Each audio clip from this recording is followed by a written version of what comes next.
Initially, the heart consists of a simple tube. It's anchored at one end by the differentiating arterial trunks, and at the other by extensive venous channels which drain into the atrium.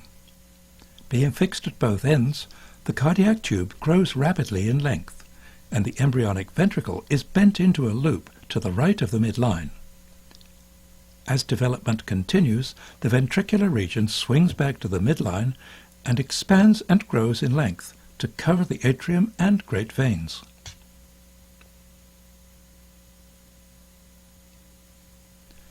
Extensive saculations projecting laterally will ultimately become the right atrium and left atrium.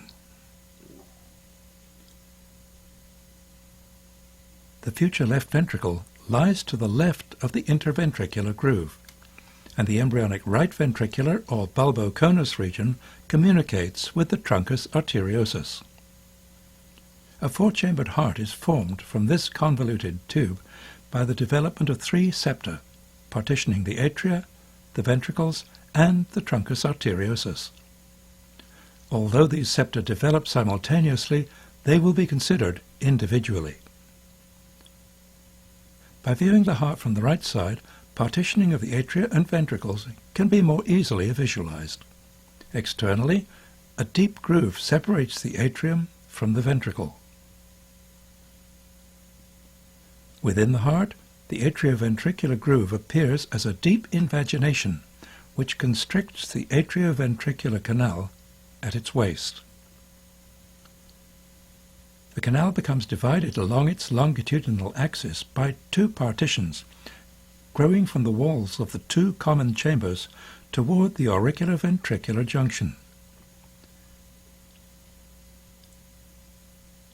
Endocardial cushions extend from opposite sides of the atrioventricular aperture and ultimately fuse into a column dividing the channel between the atrium and ventricle.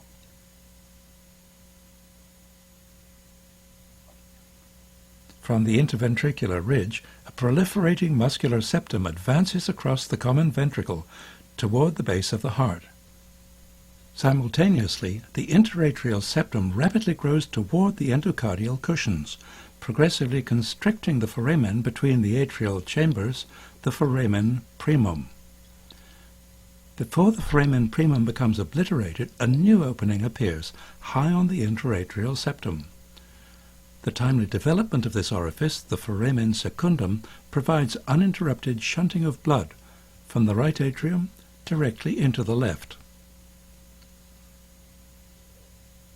Another interatrial septum, the septum secundum, develops from a ridge just to the right of the septum primum and extends down like a curtain over the interatrial fenestration. The advanced edge of the septum secundum forms the foramen ovale, with the septum primum acting as a unidirectional flutter valve. Thus, blood can flow only from the right atrium to the left.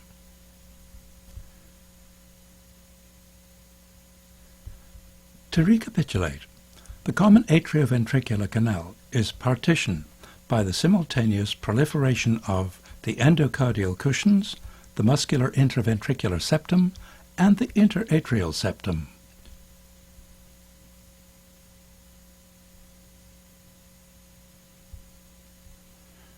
The septum secundum produces the foramen ovale, with the septum primum acting as a membranous valve. An opening persists between the ventricular cavities.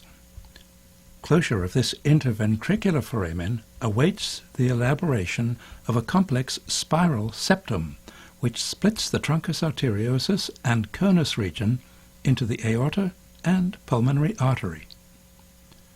The formation of this partition is more clearly seen if the heart is turned by 45 degrees.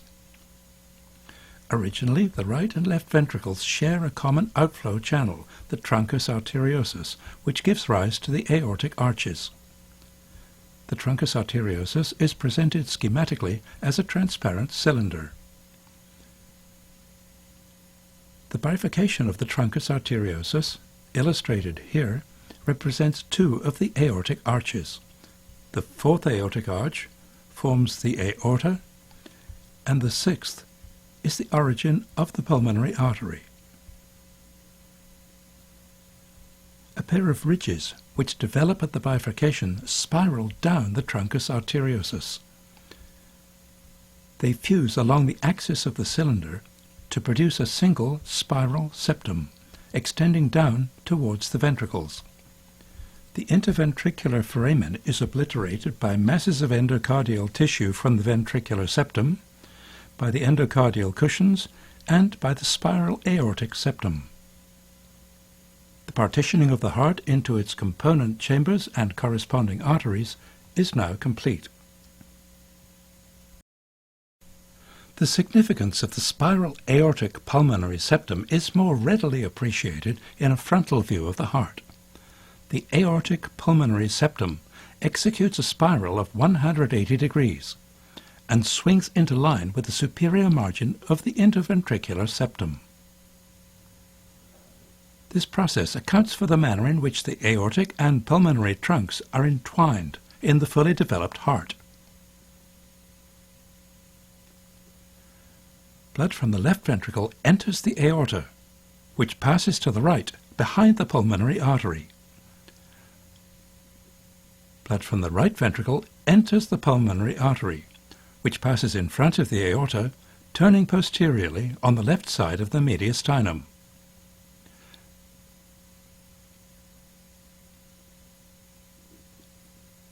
Venous blood from the superior vena cava and the inferior vena cava flows through the right atrium and into the right ventricle.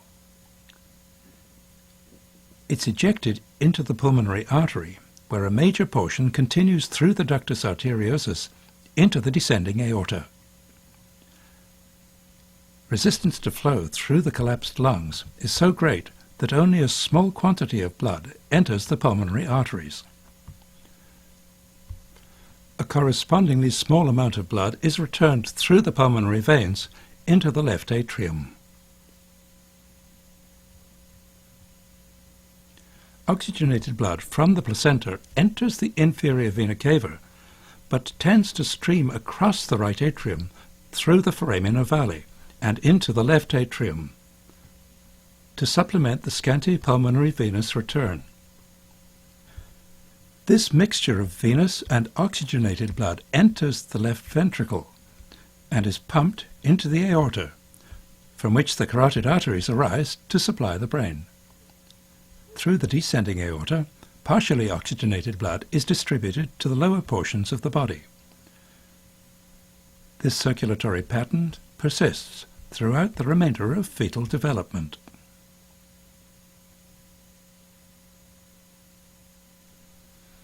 Within a very few minutes after delivery into the external world, the supply of oxygenated blood from the placenta is interrupted. If the infant is to survive, respiratory exchange in the lungs must be promptly established.